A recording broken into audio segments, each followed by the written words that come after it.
ప్రభునందు మా ప్రియమైన సహోదరులారా,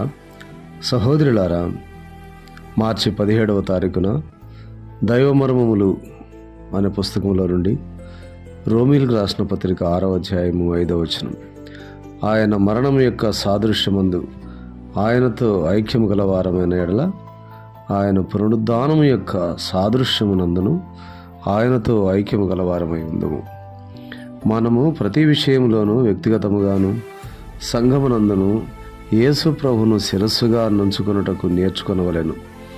మన వ్యక్తిగత ఏర్పాట్ల కొరకైనను దేవుని పరిచర్య కొరకైనను ఆయన సన్నిధిలో మొరపెట్టుకొని తీర్మానించుకొనవలెను.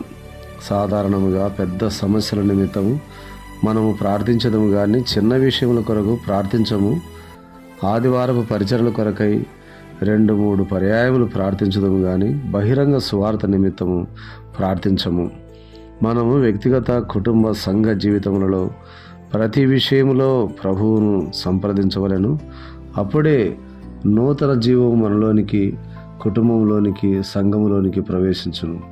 యేసుక్రీస్తు ప్రభు యొక్క మరణపు అనుభవంలోనికి వచ్చినప్పుడే పునరుద్ధాన శక్తిని అనుభవించగలం.